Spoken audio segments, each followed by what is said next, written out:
विधानसभा में सिर्फ और सिर्फ इकलौती मैं कहूंगी कि अपने समाज से जो खड़ी होकर के अपने लोगों के लिए लड़ाई लड़ रही है, चाहे वो हमारे बच्चों के लिए हो, हमारी शिक्षा के लिए हो, हमारे माता पिता के लिए हो, हमारी सड़क की लड़ाई हो, हमारी बिजली की लड़ाई हो, हमारी बच्चियों की सुरक्षा की लड़ाई हो, हर बात पे जो आपके समाज की गलत चीजें हैं, जो गलत चीजें हमारे साथ हो रही है, उसके लिए जो आवाज उठा रही है, उसके लिए अवसर दिया समाजवादी पार्टी ने। समाजवादी पार्टी के राष्ट्रीय अध्यक्ष अखिलेश यादव जी ने आज आप लोगों के बीच में सबसे पहले कुछ अनुरोध करने से पहले मैं समाजवादी पार्टी के राष्ट्रीय अध्यक्ष जी का आभार व्यक्त करना चाहूंगी कि उन्होंने हमारे समाज पे वो भरोसा दिखाया, हमारे समाज में वो ताकत को वापस से जगाया कि हम अपने लिए लड़ सकते हैं।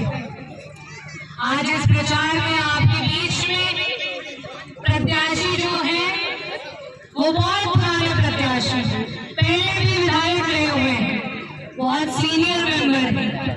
बहुत सारे लोग दूसरी पार्टी से भाजपा वाले आ रहे हैं और बड़ी बड़ी बातें करके जा रहे हैं, कभी जात पे, कभी धर्म पे आपको बता रहे हैं कि अरे तू वहां वोट कर वो, अरे तू वहां वोट कर वो।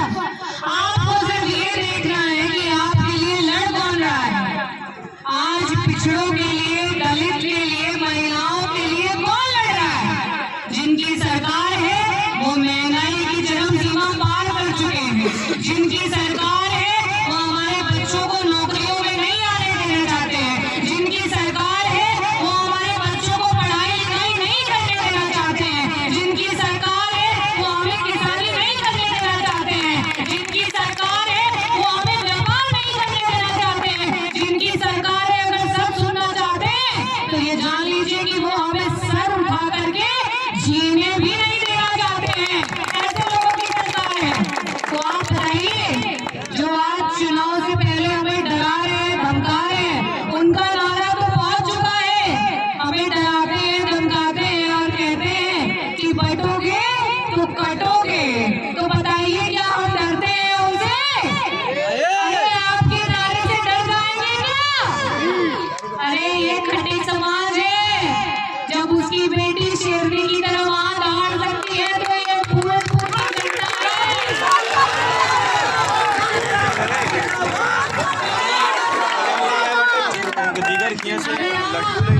मेरे समाज के लिए एक कदम आगे बढ़ाएंगे, उनको एक बार हौसला देंगे और एक बार वादा करेंगे दुनिया तो ये आपके लिए जान देने को भी तैयार रहेंगे। ऐसा समाज ही ऐसी जनता है, अगर ये एक बार वादा कर देती है तो वादा करने के बाद भूलती नहीं है। तो मैं तो यहाँ सिर्फ बताने आई हूँ, जो लोग मुझसे कह रहे थे अरे दीदी फूल फूल चल लीजिए आपका समाज है, तो मैं उन्हीं लोगों को बताने आई कि जब उनकी बेटी और उनकी बहन आ करके बात कर लेती है और बातों को समझा देती है तो उसके बाद उसका समाज एकजुट हो जाता है, एक साथ हो जाता है। और आज समाजवादी पार्टी जिस तरीके से पिछड़ों के लिए, दलितों के लिए लड़ रही है, समाजवादी पार्टी राष्ट्रीय अध्यक्ष श्री अखिलेश यादव जी जिस तरीके से आपकी लड़ाई को लड़ रहे हैं, आज हमारा भी यही कर्तव्य बनता है कि हम उनके कंधों को, उनके हाथों को मजबूत करें। और आज ये आगाज उपचुनाव का है और इसका अंजाम आपको 27 में मिलेगा। आज अगर आप बटन दबाएंगे तो 27 में आप राष्ट्रीय अध्यक्ष जी को मुख्यमंत्री बनाएंगे कि नहीं बनाएंगे? अरे जो डराता है और बोलता है कि बटोगे कटोगे, उसको देखना है कि जो कहता है कि साथ चलोगे तो साथ बढ़ोगे, उसके साथ चलना है। हमें तो सकारात्मक राजनीति करनी है, हमें लड़ाई झगड़ा नहीं करना, हमें भेदभाव नहीं करना। हम तो जानते हैं कि ये देश, ये मिट्टी हर जाति की है और धर्म की है, लेकिन जो चीज है जिसके साथ हम समझौता नहीं कर सकते, मुझे लगता है हमारे खून में, हमारे रग में, और वो है कि हम किसी के के सामने सर झुका नहीं सकते। आप वोट ही नहीं मानते हो।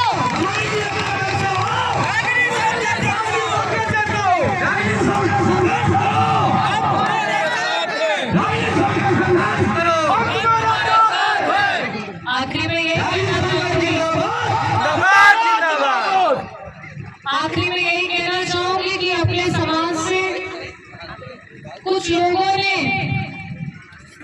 नेता बनने का जो अवसर मिला उसमें जनता की मदद करना कहीं न कहीं भूल गए।